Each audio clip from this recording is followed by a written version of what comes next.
a começar com listas encadeadas, tranquilos? Mais especificamente, as listas simplesmente encadeadas. E aqui eu preciso falar uma coisa com vocês que é o seguinte: para o vídeo não ficar muito grande, a minha ideia é fazer vídeos de no máximo 10 minutos, certo? Eu vou dividir esse vídeo em dois pedaços, certo? Primeiro eu vou dar uma explicação, vou mais uma vez conversar com vocês sobre aquele conceito de ponteiro, né, que confunde alguns. E em outro vídeo eu vou mostrar as operações já explicando diretamente do código, certo? Então vamos lá para a primeira parte, certo? A parte que eu vou explicar os conceitos de lista encadeada. Então vamos lá, eu coloquei aqui uma tela, mais uma vez desculpe aqui se eu tomar alguma, vamos chamar assim, se eu fiz alguma barbeiragem aqui com esse monte de programas que está aberto aqui na minha frente, certo? Então eu coloquei aqui uma lista e vamos chamar assim, os tópicos que eu quero conversar com vocês, certo? Que seria assim, para começar, falar o que é as partes, o que eu quero falar quando eu estou dizendo as partes de uma lista, certo? Que seria a cabeça da lista, que é literalmente o ponteiro para ponteiro, e os elementos da lista, certo? Então assim, isso é bem importante porque muitos, claro, nesse ponto nós já estudamos vetores, certo? E muitos se confundem e têm dificuldade de começar a trabalhar com listas por causa do conceito de vetores, de arrays, certo? Então é um pouco diferente, tranquilo? Então a gente tem que literalmente entender as diferenças para poder absorver o conceito bem. Então vamos lá, voltar para cá. E o que é essas partes, certo? Então assim, eu coloquei aqui essa imagem que eu peguei de um site bem interessante. Então eu tenho uma lista, certo? Simplesmente encadeada. Eu tenho aqui os elementos da lista, nesse caso aqui 1, 2, 3 elementos. E notem, e aqui em cima uma explicação, uma espécie de legenda, é que em cada elemento desse tem uma parte onde ficam os dados e uma parte onde fica um ponteiro, que é justamente pegando esse como exemplo aqui, ó. Aqui eu tenho 33, que é a parte dos dados, e aqui o ponteiro que aponta para a próxima posição. Então aqui eu tenho os elementos da lista e aqui a cabeça da lista, certo? E como eu falei, isso aqui confunde algumas pessoas, que é literalmente o ponteiro para ponteiro, que eu estou me referenciando aqui. Então assim, eu tenho diversas vantagens, eu tenho algumas vantagens de trabalhar com esse conceito. Então a primeira coisa, logo comparando com vetores, é que quando eu estou trabalhando com uma lista encadeada, eu não tenho uma alocação estática, certo? Então, por exemplo, o exemplo clássico que tem muitos livros da literatura, você literalmente cria um vetor de, sei lá, 100 posições, e se você está utilizando somente 10 posições, você tem 90 posições ociosas lá que não estão utilizando. Aqui nesse caso não, aqui você vai literalmente instanciar, você vai pegar, você vai solicitar, daqui a pouco a gente vê isso, uma posição de memória sob demanda. Então você precisa de um novo elemento na lista, você vai, solicita o espaço de memória, adiciona ele na lista. Então assim, você tem uma gerência da memória principal, da memória RAM, muito mais eficiente do que quando você está trabalhando lá com os vetores, certo? Outra coisa importante é o seguinte, eu não tenho movimentação de elementos quando eu estou trabalhando com inserção ou remoção de elementos na lista. Então assim, quando você quer inserir um elemento na lista ou remover um elemento na lista, vocês vão perceber que é literalmente uma operação bem simples, certo? De movimentação de ponteiros, certo? E depois que eu movimento os ponteiros para remoção, eu vou literalmente movimentar e apagar, tirar da memória o elemento que eu não quero. Quando eu vou inserir, eu vou literalmente, mais uma vez, criar o espaço, solicitar o espaço, adicionar as informações que eu tenho que adicionar e eu vou reapontar os ponteiros para ficar na ordem correta. Outra coisa muito importante, a gente vai ver em outro momento, aqui eu já vou inserir ordenado, certo? Em outro momento, no outro vídeo a gente vai ver isso. Então essas são as vantagens de trabalhar com as listas encadeadas, certo? Nem tudo é maravilha. Eu tenho aqui o acesso indireto, diferente de um vetor eu não posso chegar aqui e acessar diretamente a posição 10, a posição 20. Nesse caso aqui, necessariamente eu tenho que começar pelo início e ir até a posição que eu quero acessar. Então, eu tenho aqui a terceira posição, eu não venho direto para essa posição. Eu tenho um acesso direto, ou seja, eu acesso o valor, o dado 16, através de ponteiros, ou seja, acesso indireto. Então, para chegar na terceira posição, eu venho para o começo e vou percorrendo a lista até chegar o ponto que eu quero, certo? Isso aqui, vamos chamar assim, as principais vantagens e desvantagens que eu tenho quando eu vou trabalhar com o conceito de listas encadeadas. Nesse caso, listas simplesmente encadeadas. Então vamos voltar de novo para a outra tela agora. Eu vou sair daqui e vou trabalhar com a nossa ferramenta que está todo mundo acostumado, certo? E vamos lá. Então aqui eu tenho uma struct, certo? Struct alunos.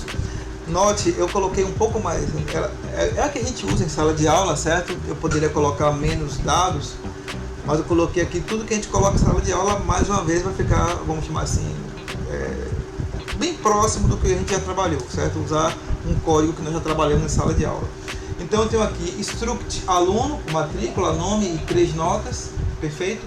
Isso aqui vai ser literalmente a parte de dados. Então vou voltar aqui, ó, essa parte aqui é de dados, é a nossa struct aluno aqui no nosso código, certo?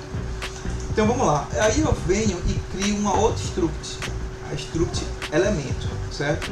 A struct elemento, ela tem a struct alunos e o proxy, certo? É dessa maneira aqui que a gente constrói o conceito de lista encadeada. Então eu tenho aqui a struct elemento, que possui uma parte de dados, que é essa que a gente construiu aqui em cima. Se eu quisesse colocar uma coisa mais simples, seria algo do tipo assim, ó. Por exemplo, para ficar igual ao do exemplo que eu mostrei, int dados, perdão, ia ficar igual a essa de cá, dados e o próximo, certo?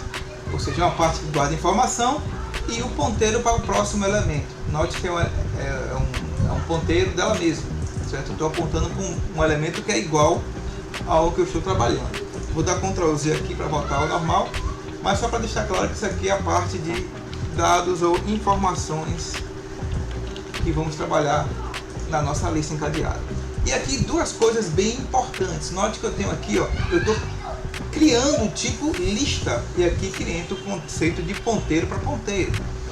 Então note, eu tenho aqui, ó, elemento que eu vou trabalhar no outro vídeo. Fique tranquilo, não precisa se preocupar muito com isso aqui agora. Eu quero que vocês foquem a atenção aqui, ó.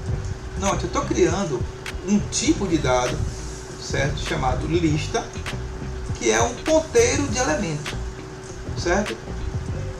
Todas as vezes que eu usar esse tipo de dado, eu estou literalmente trabalhando com esse cara aqui, ó. É um ponteiro para ponteiro, ou seja, eu armazeno a posição de memória que neste caso que eu estou mostrando aqui, esse elemento está.